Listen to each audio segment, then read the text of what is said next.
Ghost of Yōtei, Mouthwashing, and Minecraft. Builders and Biomes Junior. This is staying in. I need to float something past the three of you. Okay, is this okay. Telic Turner?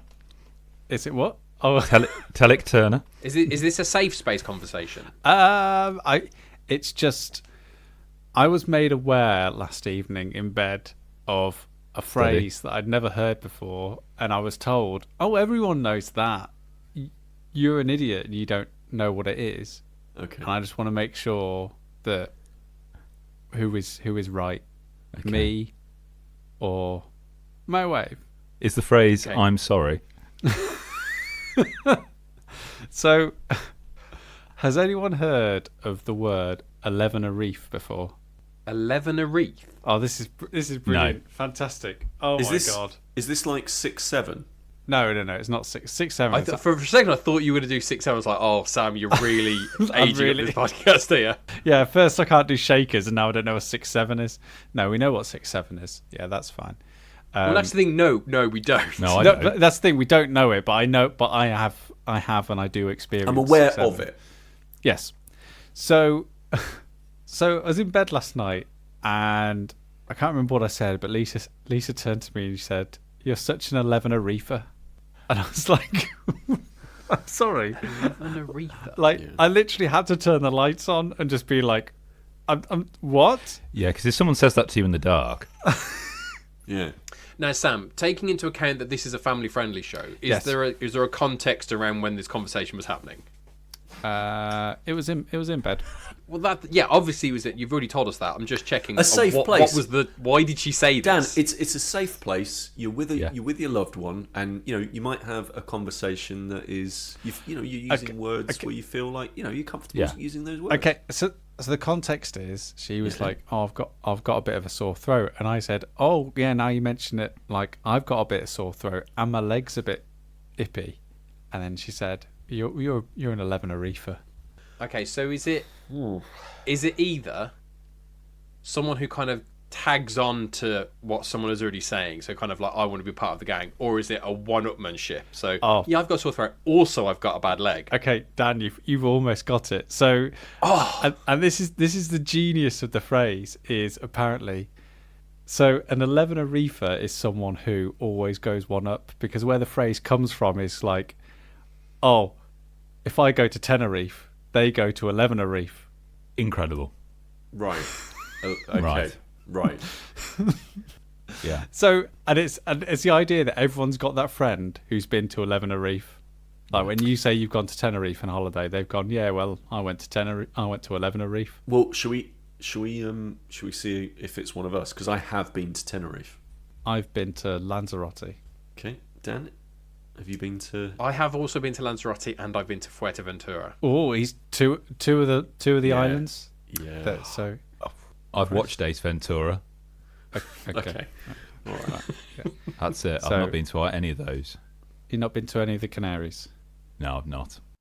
I hope to one day. So, Sam, you are an 11er-reefer. Am I? Yes. I mean, Apparently so. apparently so. Do you feel like one, Sam? No, but I wish I'd been the person to come up with that, And patent it. because they must have felt great. I mean, I don't think it's not like they're famous. Like, it's a very narrow kind of level of fame that they've achieved. Well, the A fame is fairly zero mundane because we have no idea turn who of they phrase. Yeah, but that's us four have maybe no it's, idea. Maybe who it's Lisa. Maybe it's your wife, Sam. Huh. Did she come up with it? No. Maybe the source is closer to home than we thought. Not everything's a conspiracy. It's all right. Well, I mean, to be fair, like none of us have heard of it. Yeah. This is going out kind of on the World Wide Web. So maybe this is going to be the beginning of it. Yeah, how old does the listener think we are? Because I think that Well, I like to cover all the they bases. had an idea until then. I didn't say the net. No. Maybe we're the trendsetters. For once.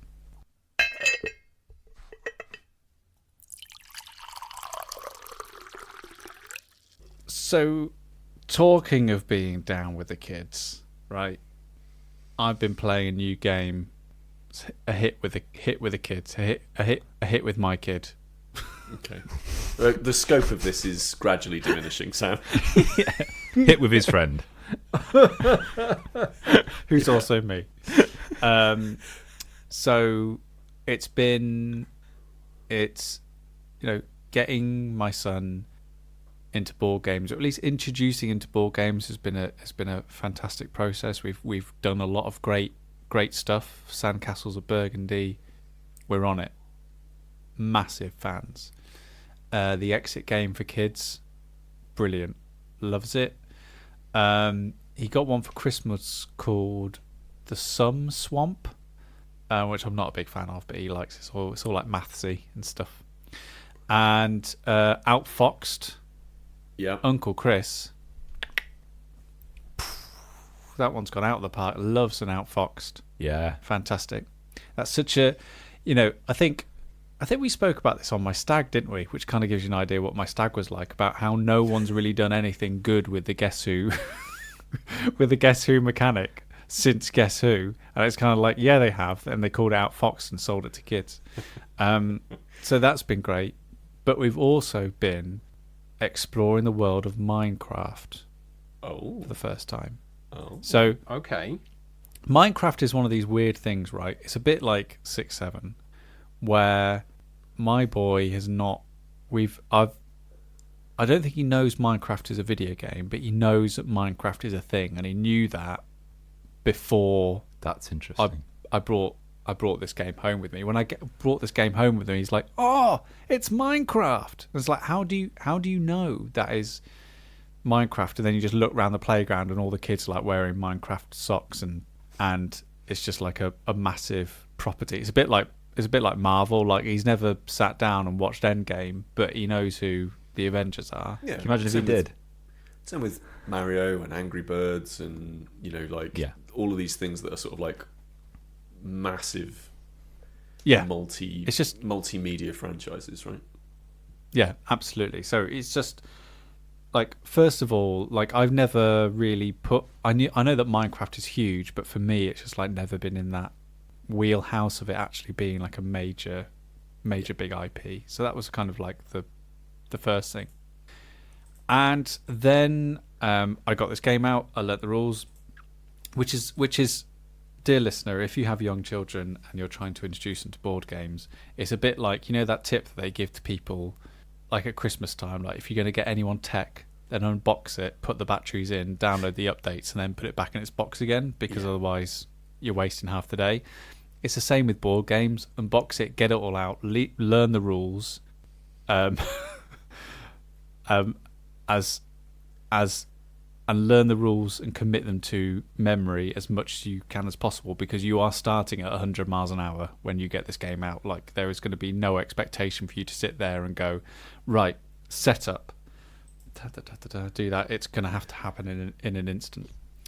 So I brought home Minecraft Builders and Biomes Junior. Ooh. Okay. Ooh, I've seen this. Yes, there's two different versions. There's Minecraft Builders and Biomes. There's Minecraft Builders and Biomes Junior. So Junior, as you can guess, skews a little bit younger. So it's like 5+, and then Builders and Biomes is about 10+. I've not played Builders and Biomes, so I can't really talk on it. But I'm imagining it's a bit more of a complicated, in-depth version of what the Junior version is. But the Junior version is a dexterity game using the Minecraft license, which is one of the smartest ideas I think anyone's ever had in a long time, in terms of how we've got this IP, how are we going to implement it. So Ravensburger have the IP for the Minecraft games. They've done another one, Minecraft Labyrinth, which we also have. I was lucky enough for Ravensburger to send us a couple of these games to play with. And so how Builders and Biomes Junior works is, the first thing that you do when you're setting up the game is you set up this construction in the middle of the table. And this construction is made of lots of different coloured cubes that represent the resources that you would get in Minecraft. So you've got like coal and you've got like wood, and it's really, really clever because it's like, do you remember when they came across that idea of, well, it's not really an idea, but you remember like the best thing about Jenga is like as you're putting it away, you're setting it up for the next time you play. Yes. Yeah. Minecraft Builders and Biomes Junior is similar in terms of like it comes with this little like tube, and as you put the blocks into it, all you need to do is turn it up and then you're ready to play. That's great. And the idea of the game is that you're trying to create a habitat. You're trying to create basically a safe destination, and you're playing a game of resource gathering. Essentially, you have these tiles out in front of you. You turn them over, and that tells you what resources you need to gather in order to, house all the wolves or take care of all the sheep. And so, what you have is the first thing that gets you really excited out the box is you get a little polystyrene pickaxe and a little polystyrene shovel from Minecraft, and it's like they've blown up the pixels like 100 times, so it's like the pixelated jagged edge pickaxe and the shovel. And so you flip over one of these tiles and it tells you, right, you need 2 wood to house these sheep. And then you look at this construction that you got in front of you, which is built up of all these little square cubes, and then you get your little pickaxe, and then you just start chipping away at this little cube until you get the things that you need. But there's a twist. This building, this kind of rough block full of all these resources that you need to get to, is on a bed of Minecraft lava. And if at any time any of the resources, as you chip off, fall into the lava, you've lost them. Brilliant. So it's a really delicate and intriguing way of doing some of those board game mechanics like dexterity and matchmaking. And there's a nice little system where if you get coal, you can keep that for a later round, because then if creepers come and like advance onto your farm, you use the coal to light the torches to scare them away. And then it's also got the other brilliant thing, which I think is, really shows a sign of a game that's been designed with the right audience in mind, is that you can go at it with your pickaxe, but then if you want to, the other players around the table can be there with a shovel to stop it falling into the lava as you chip stuff off. That's cool. So, we are not, this is a game for kids who are age 5 to up. We are not like, this is not Twilight Imperium. Like, we are not completely brain. You're not planning a weekend trip. No, we're not planning our weekend around playing Minecraft Builders and Biomes Junior Edition. But it's just an excellent example of a game that has thought of everything when it comes to the audience that it's pitching for. Like, the setup is super easy. You kind of know what you're doing instinctively out of the box without really reading the rules. You can see a block of resources, you're holding a pickaxe, I kind of get what it is that I've got to do. And then it has enough elasticity within its mechanics that if someone's struggling or doesn't quite get it, or they maybe don't have the dexterity to really get around the block and do it quite delicately, then there's enough there to mitigate that experience for them. So we've had an absolute blast with it. I mean that was going to be my next question. Like, how, I guess it must be difficult to judge with the little one, but like when we play board games, there's I think, or at least certainly for me, there's a moment where I'm playing a board game where it all just clicks, and I go, oh, okay, I can see how I get from where I am now to my end goal, right? Like, there's a bit where you understand the rules well enough to know, this is how I get from A to B. I might not do very well, but I understand what the finish line is, and I understand the mechanisms by which I get there. And there's that quite satisfying moment that I guess is kind of part of the intellectual enjoyment, I guess, of tabletop games, which is that bit, certainly for me. Was there that moment of click for the whole table, or is it, or was it simply a case of like you got it, but like I think there's the, you know, obviously every child differs, and you know your mileage may vary in a lot of these cases, but I think one thing that my son excels at in terms of he picks up like mechanics and how to play a game quite well. Okay. But strategy is not his forte in any way, shape or form. Like if we play out Fox for example, like he will not think strategically about, right, what is the best thing to go for at this point? Shall I be looking for suspects or should I be looking for clues? When we're playing Minecraft, Builders and Biomes Junior, he won't necessarily think about what is the best block to go for and how to go about it. It's just like full on, just getting a block, find it, chip it out, done, right, without thinking about like what the blocks are around it, or you know, how it might have an effect on the structure, etc., etc. But that's a conversation to have, right? That's a dialogue that you wouldn't usually have, and an explanation that you can offer, but that in no way takes away from the experience of the game. So that's where I think, again, you know, when a kid's game or a game for kids is pitched absolutely right, is where it kind of like at a base level it entertains and captures their interest for a short period of time. But then there's also that like, well, let's just turn the dial up a little bit here, and I'm going to give you something a little bit extra to think about. I think, like, I remember when my eldest was small, I remember having a similar idea around video games and stuff, and identifying video games that just introduced certain mechanics.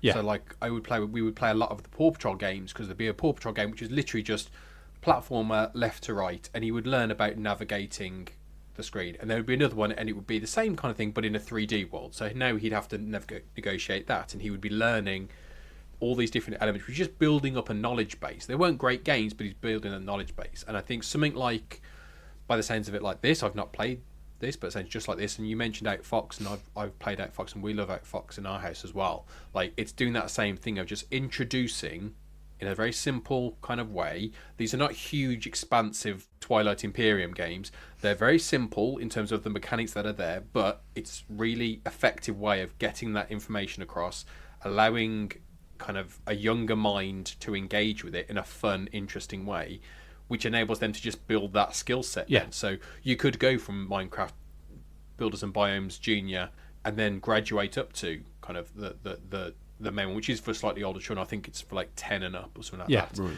Which, from looking at it, I've not played it, but from looking at it, just look a bit more complex.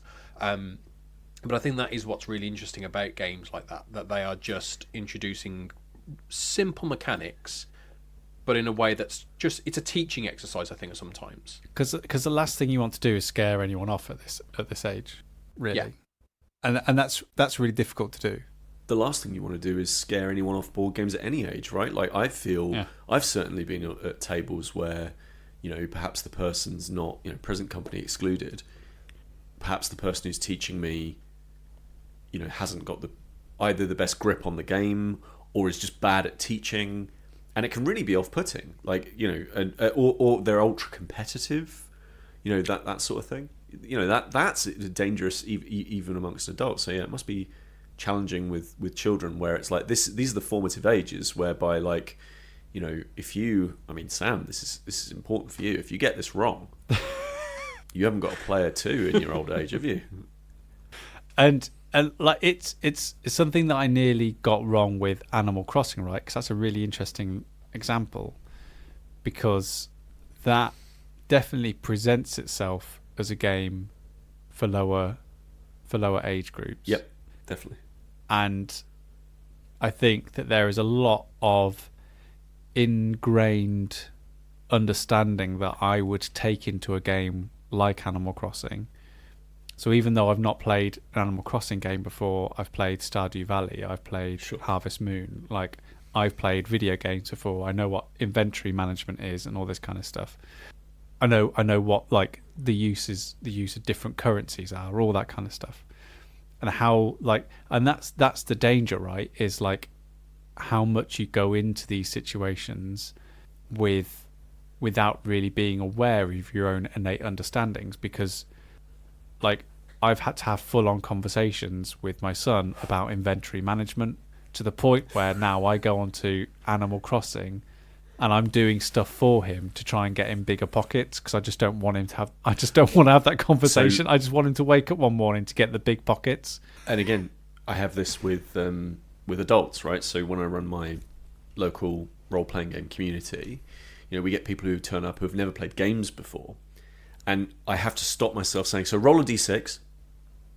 And and if you don't play games with dice, listener, that's a normal 6-sided dice, but in slightly more hardcore terms, we would use the term d6, d12, d20. But again, somebody who's never played board games before or role-playing games before, they just look at you like, what the hell is a d6? And I think it's really important all the way through the stages of life to just, I guess, take into account the fact that our experience is going to be different from somebody else's. Like our sort of knowledge base of where we're coming from is just going to be informed by all of the previous games that we've played. Yeah. And that's when when you get a good game, either video game or board game, to introduce to a child, because it kind of takes all that away from you, doesn't give it handles all that heavy lifting for you. Yeah. So you're not walking into a situation which you're gonna not be able to know like how to handle, or a lot of stuff to explain.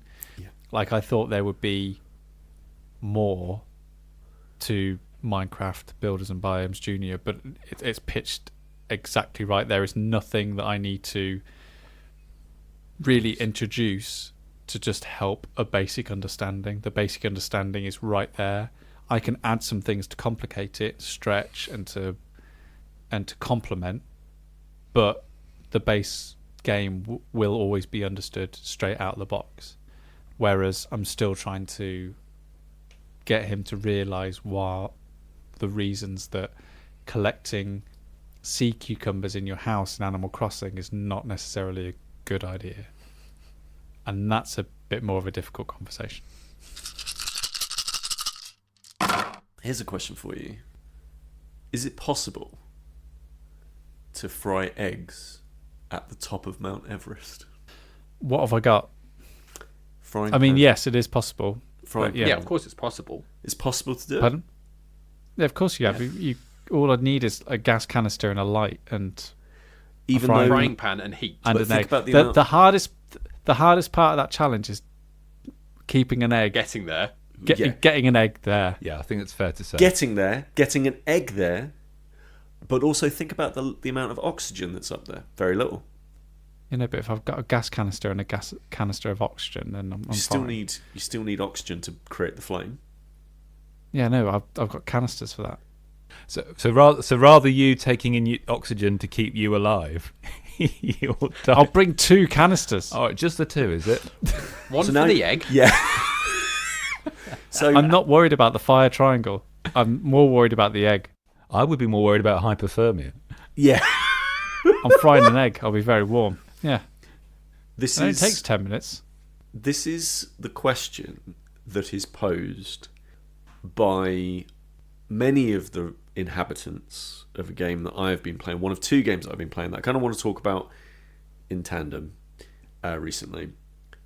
This is posed in the game Arctic Eggs, which Everest's not in the Arctic. I know.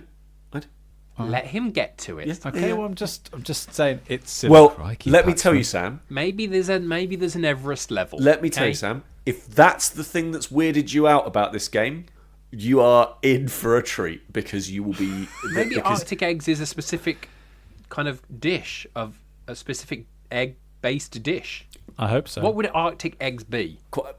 Well, well, you can get an Arctic roll, can't you? Yeah. So that's sponge Would it jam just be a frozen cream egg? and ice cream. Oh, it could just be a frozen cream egg. Whoa. Well, that's my summer sorted.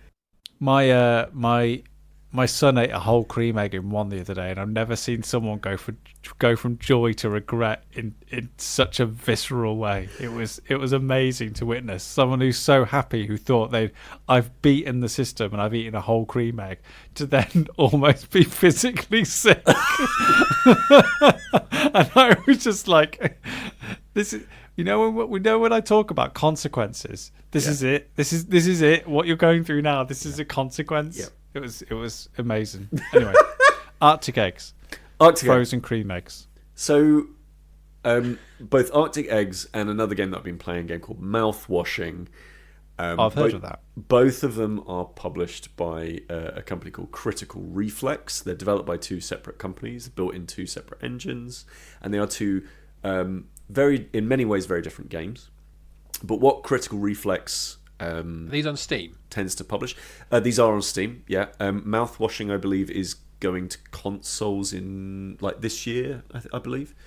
I don't know if Arctic Eggs is, but you can play it on. I played it on Steam Deck, so you can play it on Linux, you can play it on Windows, play it on Mac. Both of these games are representative of what Critical Reflex tends to publish, which is weird outsider art video games. Okay, so the developers of the game are the Water Museum, also people called Cockydoody, Abmarnie, and Cameron Ginex. I've not heard of any of these, and they have this kind of slightly. You can see from their names, like they're online, modern, slightly strange, off-kilter kinds of names. It's not Electronic Arts, it's not Mojang or one of these sorts of things. It's Ubisoft. Like the names of it's the names of these individuals, clearly like the online identities of these people. They're the developers of Arctic Eggs. So both of these are, and they are also horror or horror adjacent. They're both played in first person, and I'm going to talk more about Arctic Eggs, less about Mouthwashing, but we'll touch on it a little bit. Arctic Eggs. So you are, and this is within the first couple of minutes. You as the player have been banished. It's not really 100% clear from my playthrough. Taken to the Arctic, and you are a poultry prepper. Someone's got to be one. Yeah, and in this weird future society where everything just seems really strange and people are they look like the sort of dregs of Fifth Element. They are hungry and they want to eat eggs and other bits and pieces of food. And you've been captured and you have to go around and you have to cook people food that they've requested. Often these are eggs, fried eggs. And the game is presented in a PS1 horror style, like an old PS1, so it kind of looks like, it definitely looks better than a PS1 game, or at least it's using some effects that the PS1 just would not be able to do. But if you look at it, you would go, oh, that's a PS1 game, or that's a Saturn game maybe. And the game is about wandering around in first person, walking up to individuals that look very ill and very unhappy. And they say a very strange thing to you, some of which ask you, do you think that you can cook eggs on Mount Everest? And obviously, Sam, you've got the answers. And then they ask you to cook something for them. Now, usually this is at least one egg. And basically the game switches to you're still in first person, but you've got a frying pan in front of you. And you can apply heat to the pan. And then you have an egg, and then you have to flip the egg so that you cook it on both sides, and you can see that it gets cooked properly. And then if you do that, if you cook it on both sides properly, it's done, and you win, and they say, "Oh, thanks very much," and you move on. That's the main core loop. It is that. Other foods, sometimes there'll be a tin of canned fish, and they'll put the whole tin in, and so you have to fry the tin, and then the tin explodes, and then you have to fry the fish that were within the tin. Sometimes people want you to get a smoky flavour, so they'll ask you to cook cigarettes. That'll do it. I mean, that'll do it. And lots of other bits and pieces as well that I will not spoil, of things that you cook. And it is, the reason I say horror adjacent is everything about it is deeply unsettling in a way that there aren't really jump scares or anything like that. It's just such a horrible, icky feeling space to be in. Yeah. And the food feels so grimy, and the sound feels sludgy, and the controls feel... the controls of the frying are incredible. But the controls of the movement are, you never move as fast as you want to, right? Like, you have to take things a bit slower. The music is dreamlike, and the writing has this strange, this surreal, like I say, dreamlike, nightmarish almost language, use of language to it. And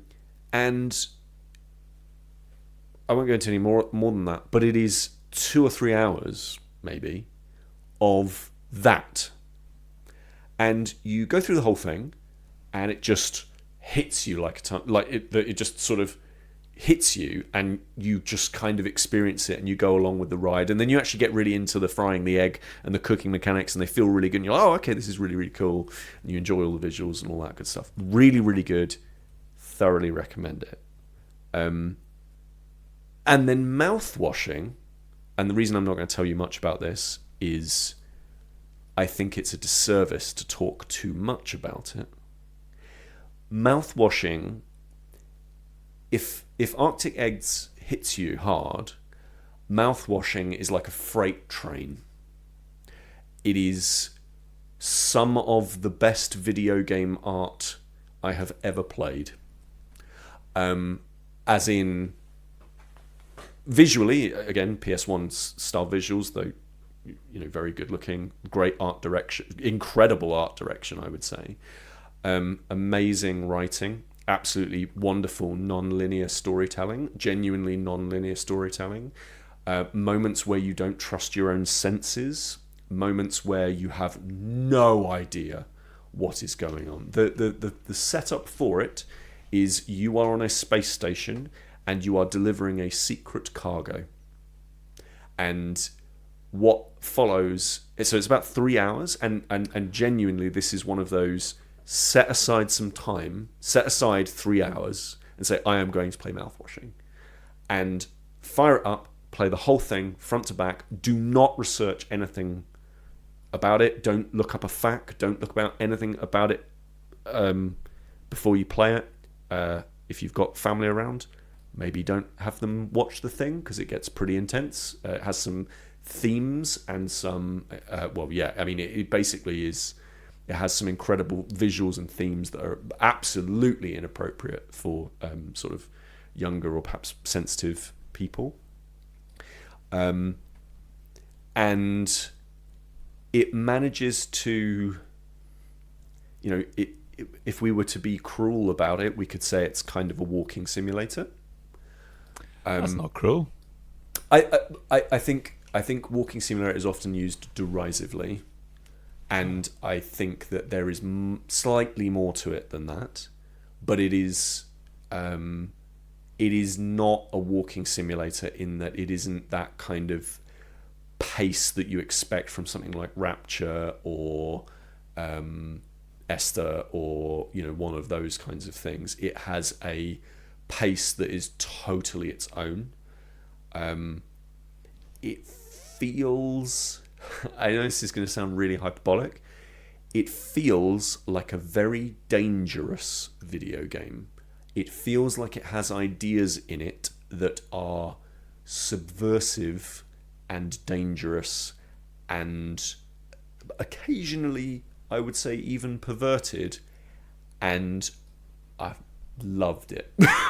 And again, published by Critical Reflex. It is. This is the one that is going to consoles relatively soon, as far as I can tell. But Steam Deck, it is perfect for the Steam Deck. It's wonderful. Yeah, but there's been I feel like when I'm sort of on Steam and getting recommendations, it seems like there's been a big glut of games like Mouthwashing and Arctic Eggs, Crow Country. Crow Country, That's another one that's downloaded at the moment on my Steam Deck. Yeah. Like World of Horror, even things like Pizza Tower, just a real sort of not even nostalgia. I think it's nostalgic to the players. I think that's a selling point for people developing the games. But the use of that early PS1 graphical style is an artistic choice. It really does come across as like they're not using it to appeal to some sort of nostalgic reflex, but instead is actually really appreciating how that limiting form can really help tell that story. But like even like when you're talking about the way that something controls or the soundtrack, like there is very much of the piece of that era, right? Yeah. But there is just something, I think, when it comes to like horror games, or at least mystery/thriller games, there is something about like, because I don't know if you do it, I do it all the time. If I'm playing like a modern horror game, I'll use the fact that I can control the camera to my advantage, because I can like, I'll peek around this corner. Or indeed like the photorealism of it, or the high sort of art production of it. Eventually, like the horror kind of drains from that, because my mind is not doing any any sort of extra work to fill in the gaps. So the cool thing is that, and I've not really seen this very often, the cool thing is Mouthwashing knows you do that and subverts it. Like it is one of the things I always think about with any sort of artistic medium is, especially artistic mediums that I like that have a bit of a rough edge to them. So for example, like growing up like punk rock and listening to things like EDM and stuff like that, one of the big challenges that has often been thrown at the doors of those musical genres is that I'm a DJ, I'm an EDM person, I just put a drum machine on, walk away, right? Or I just spin records and walk away. With punk rock, a lot of the challenge was that, well, they can't even play their guitars, right? Or they can't even sing. You know, Bob Dylan, for example, classically got told he couldn't, got criticised because they said that, he's got a horrible voice.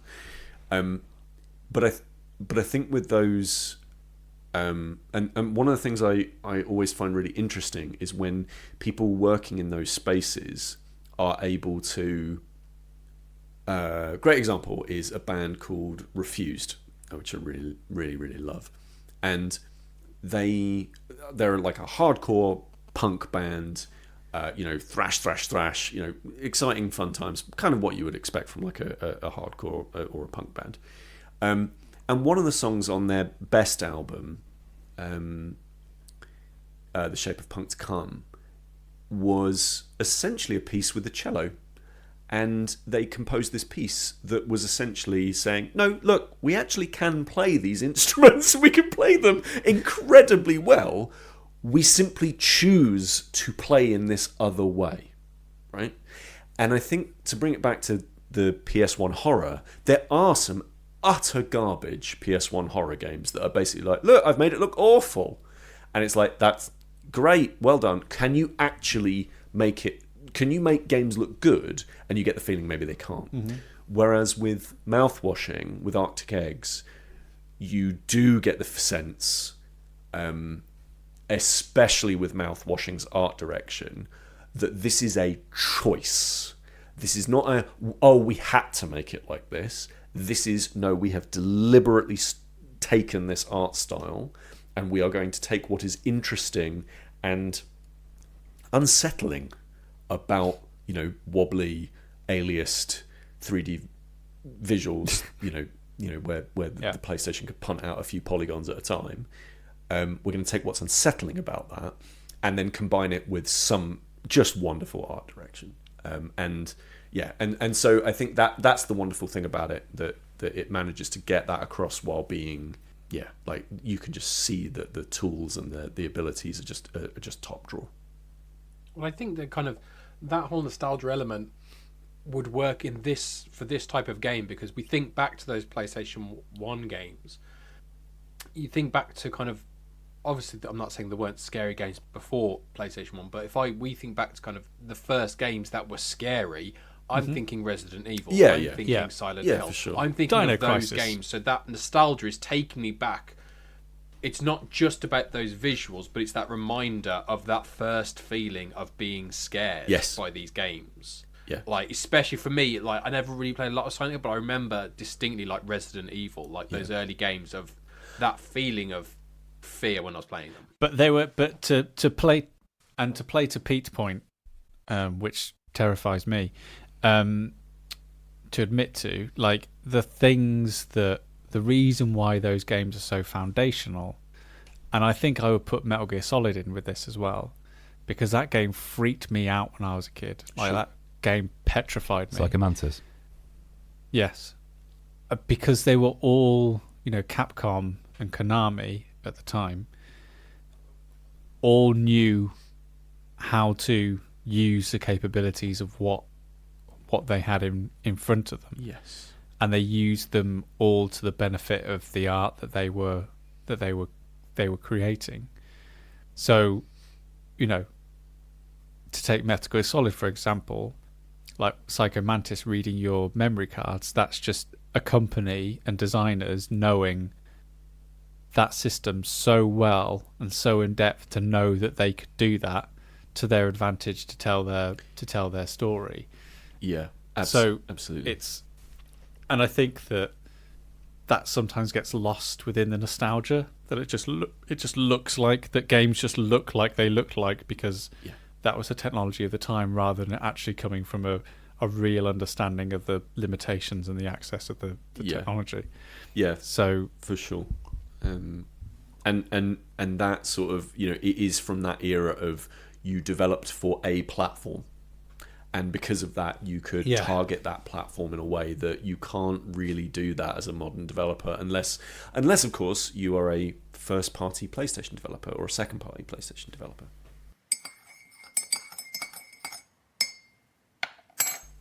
So, I have started the year in a good place, I think. Okay, good. I have finished Pluribus on Apple TV, which I won't talk about. But Chris, I've got half an hour of the last episode left. It's incredible. I haven't got round to it yet. I can recommend it. Good. It's so good. I might have to buy a new Apple product just to get myself a little free trial. That's the only way. It's the only way. They're famously cheap. The best show. It's the best show Pete will never watch. Yeah. Literally what I said. And that's a big list. That's a strong list. It's a big list. It's a real great shows that Pete will never watch. But this specifically is just like, it's just it in many ways it just is the most Peter show that ever that has ever existed. Yeah. Side note, I know you will have a go at me for not watching different things, but I just finished a 2-month run of all 11 series of Cheers. Of course. Where everyone knows your name. And what did you learn?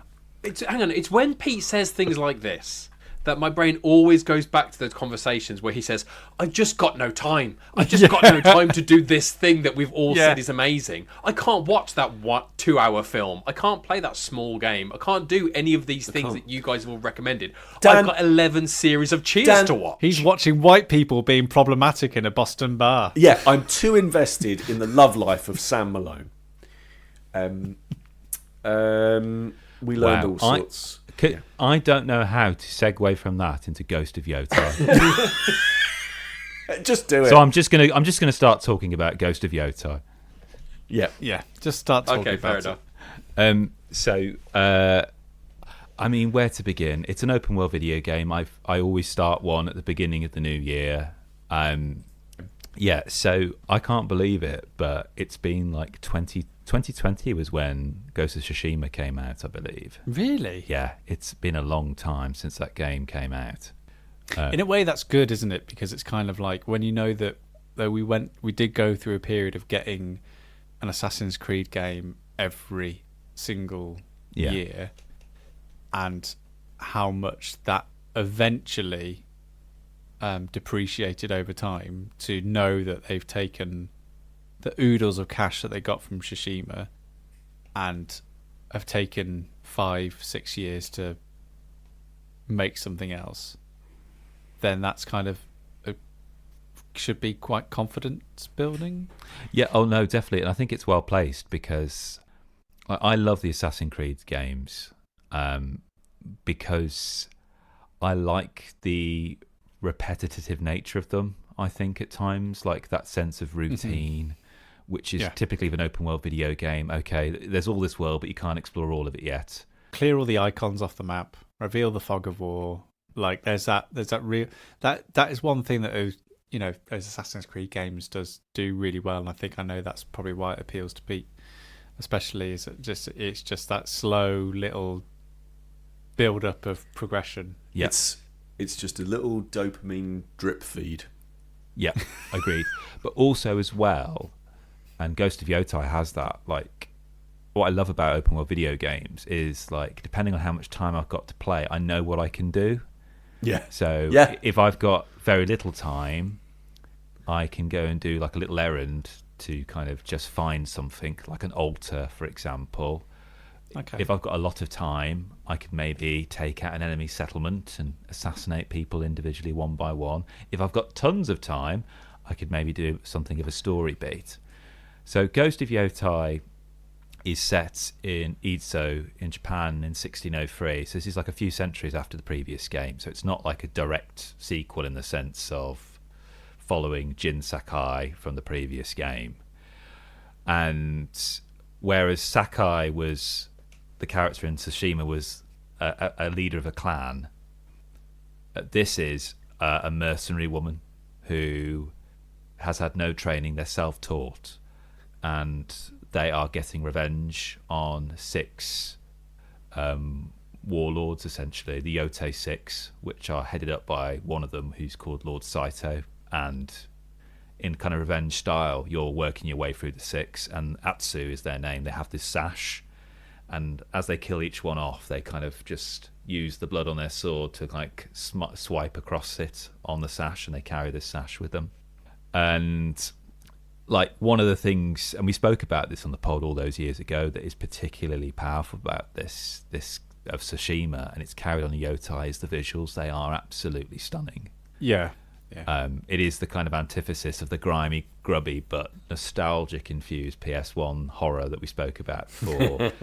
There is no pixelation. It is very smooth, and it very much flows, and that's also reflected in the kind of flow state of playing the game, where there's very limited UI. Like, I love it when you get on your horse and the full screen goes to widescreen. Fades away.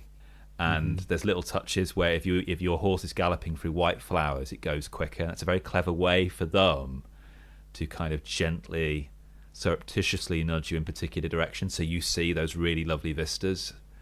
Like any time you need to go somewhere on the map, like in Tsushima, you earmark it on the map, and then as you return back to the game proper, the wind starts to blow, and the direction of the wind is where you need to go. And any time you need to know where to go next, you flick up on the PlayStation controller, and then you just know where you need to go. There's none of this like overlay sat-nav thing on there. And the usual thing as well in Tsushima, like an instance is a bird will sweep in front. You go, okay, right, that's like leading me to altars. I'll follow that bird. Or there's a fox. That's cool. Yeah. So yeah, but the new things that are quite cool on top of this is like the cultural touchstones I really like. So I carry around this 3-stringed guitar, a long stem guitar called a shamisen, and I can learn particular songs throughout. And it's not a very sophisticated process of learning. It's mainly just, okay, I run my finger along the PlayStation controller and the hands of Atsu run along the stave, and then it lights up when I've got to the bit where I should be, and then I pause there, and then I do it again and again, and then as they're learning and composing the song, suddenly they've got it, and then suddenly this orchestra kind of swells up from nowhere. The camera pans round, and obviously all that guitar sound is coming out of your controller, whereas the orchestra is coming out of the screen, and anytime the wind blows, you hear it through your controller as it's just in your ears. Also, I can do like painting, so this kind of idea, almost like the ideograph. I'll go to certain areas and there'll be like some painting there, and I just on my little pad and I paint that vista, and that's lovely. And I can also cook on my campfire. Campfires are great, and I can cook fish and mushrooms. And I flip my controller. Can you cook eggs? Well, I've not tried on the top of Mount Yōtei, but maybe I could. You should. What I just, man, AAA video games, man. Like that's bonkers. It's sumptuous. It really is sumptuous. Yeah. The fact that they've got this budget to just be like, do you want to have an entire musical instrument on the controller? Yeah, go for it. Like, oh, so cool. One thing I was going to ask, because I didn't really get on with Ghost of Tsushima when it came out. That was, I think, more to do with me than the game. I was kind of a bit burnt out on open world games at the moment. And whilst I kind of respected the game for the kind of, as you say, absolutely stunning, I was kind of a bit tired of those kind of open world games where you had like huge vistas to travel through and stuff like that, but you didn't have a lot to do in those. So you could admire the vistas, and it was stunning, but I was kind of a bit burnt out on it. The only one I think I've since played really was, I think, Cyberpunk, where the world felt very alive everywhere you went. You didn't have that sense. And I am interested in this. I'm a fan of the actress who plays the lead in this, Atsu, Erika Ishii, who does a lot of YouTube work on a number of the channels that I watch. She appears on those, does a lot of kind of stuff which I really enjoy. And I am interested in this, but what I would kind of ask is, if I'm coming to this from a story perspective, because obviously with open world games, often what they want you to do is follow the story, but constantly be going off on quests, constantly exploring this world and all that stuff, which is absolutely wonderful, amazing, beautiful, fantastic. But to put it bluntly, I have a finite amount of time. I don't have a lot of time for gaming. And so I think I struggle with open world games because I can't do all that stuff. I just want to kind of narrow in really on that story mode. Like, for example, I still haven't got around to playing Red Dead Redemption 2. And it's still on my list and I will play it. But when I play it, I'm going to do what I did with Red Dead Redemption 1 and just zero in on that story and go through that through line. So what I want to ask you with Ghosts of Yōtei is, can you do that? Or as you mentioned there with the birds coming down, the fox constantly pointing you in different directions, are you losing a lot of the game? And I don't mean in a sense of content, because obviously I would be in terms of content. But would the game suffer if I just mainline that story of just going like checkpoint to checkpoint to checkpoint to checkpoint? Narratively it wouldn't, but I think mechanically it would. And because I've talked about the fact that like you've got these lovely Zen states, cooking, playing your shamisen, doing some calligraphy, but bloody hell the combat is crazy. Really? Like Tsushima, I think, if memory serves me correct with Tsushima, it was about trying to get the right stance. They've dispensed with that entirely in Yōtei, which I'm really happy about. But what they've replaced it with is like in a quick moment trying to look at what the weapon of your enemy is and trying to find the right weapon to match that, which, to be honest, is a lot easier than what was in Tsushima with the different stances. So if somebody's coming at me with a katana, it's probably best for me to hit them with a katana, say, for example. and like it's about reaction time. So if they're coming at me and there is a blue glint, that means that I really want to parry that properly, or dodge out of the way. If it's a red glint, there's no parrying that's coming at me, so I definitely need to dodge out the way. If it's a yellow glint, that means if I don't do something now and interrupt that, they're going to actually take the weapon out of my hand, and I'm going to be weaponless for a moment, and I have to go and pick it up, which is really cool. Like, and that's cool. And the thing that fascinates me is I have a very, very low threshold for repeating the same thing again. If I lose something, if somebody takes me down, like, that's why I hate boss battles. I'm a petulant child when I play boss battles. I really am. And there have been moments in Ghost of Tsushima where I just get knocked down. But you don't get up again. Well, yeah. But nothing's going to keep you down. Yeah. Guys. We were all thinking it as soon as he said it. I know. I teed it up. But for some reason, I just keep going back into it. And every time I've done that, I've always succeeded, even when it's felt impossible, because that flow, it's just beautiful. Like when you get a perfect parry, and that's when you parry at the right time when they come at you, you get this slow motion effect, which means you go, right, I've got you. Boom, boom, boom, boom, boom. And I have, like, I would say Evo 37'd it, like, so many times. What's Evo 37 in it? So Evo 37 is a very legendary game from eSports in a game of Street Fighter 2, I think. Yeah. Chun-Li versus Ken. Yeah, where basically the person playing Chun-Li had taken the player down. The player playing Ken got down to very low health, and then they perfectly blocked all 15. No, Chris. Special move. No, they didn't. 15. It's really important. They didn't block anything. They counted them all individually. They parried everything. And that's the big deal, because blocking, with perfect you take chip timing. damage. Yeah, you have to have perfect timing to do parrying. It's incredible. Yeah. It was the video that made me stop playing those games, because I just went, well, I'm never going to be as good as Daigo. But like this was just like, so those parrying those moments becomes incredible. Like, genuinely the feeling of it, and like the theatricality of it. It's like a Kurosawa film. Cool. And like you can feel the goosebumps on the back of your neck, where like I've got to storm a castle, and I can see that castle on the top of the hill, and I'm thinking, this is impossible. But the thing that I really, really like, which differs somewhat from Assassin's Creed, is that in my own experience, and I've played about 30 hours of this, is that every time I think narratively, okay, I can feel the familiar touchstones here of an open world game, this is what we're going to do now, it just pulls the rug from underneath me. You know, literally to the point where, okay, there's a lovely bird here, I'm going to go to the altar. Oh no, there are 2 bears there waiting for me. Or I'm going to go here. Oh no, there's a group of bounty hunters who are coming to find me, because the more popular I'm becoming with the locals, the less popular I am with Lord Saito. So the bounty on my head is getting higher and higher. And every time I see a bounty sign with my name on it, if I take it down or destroy it, I get a little perk, which is really lovely. But it is absolutely sumptuous. It genuinely is.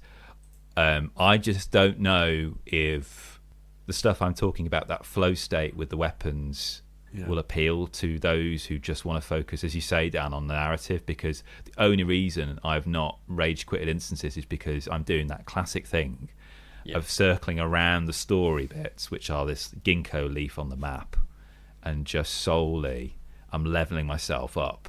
So I'm above the level where typically I a typical player would be, say, for example.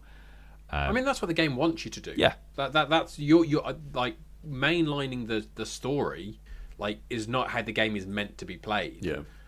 I just don't have time to be able to dedicate that 30, 40, 60, 100 hours what the game wants me to do. Yeah, it's why I do one a year. Like, literally I will play an open world video game for like 6 months typically.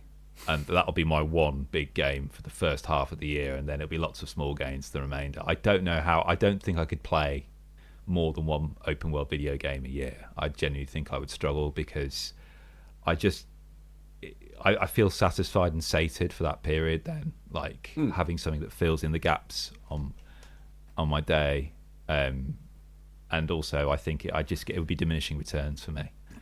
But Ghost of Yōtei is a phenomenal game. It genuinely is. I'm I cannot recommend it enough, really.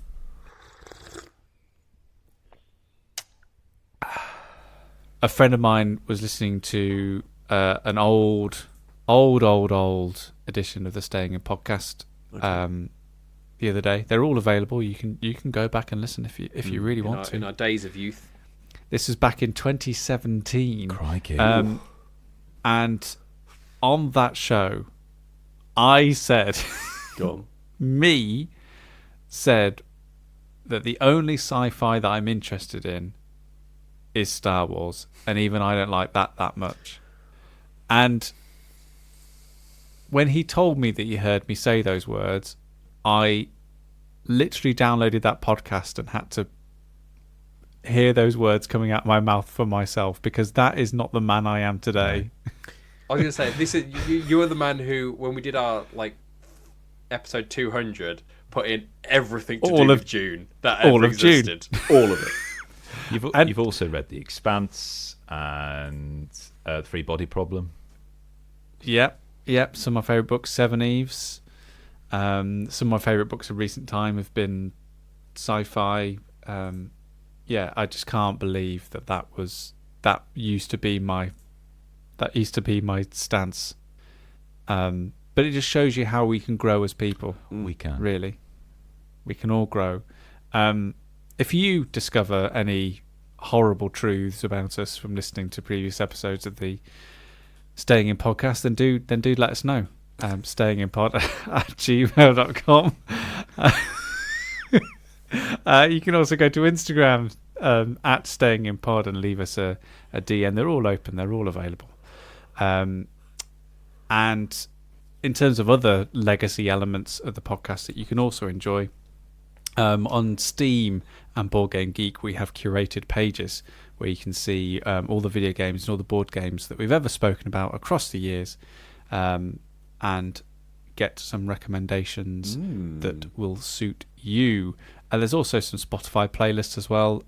Kris goes to great lengths to do that. No doubt there's going to be some stuff on there from Ghosts of Yōtei to please your drums. But I think for now that's about it from us, is it not?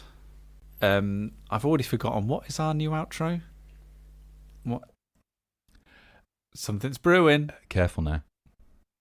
There we go. Take care.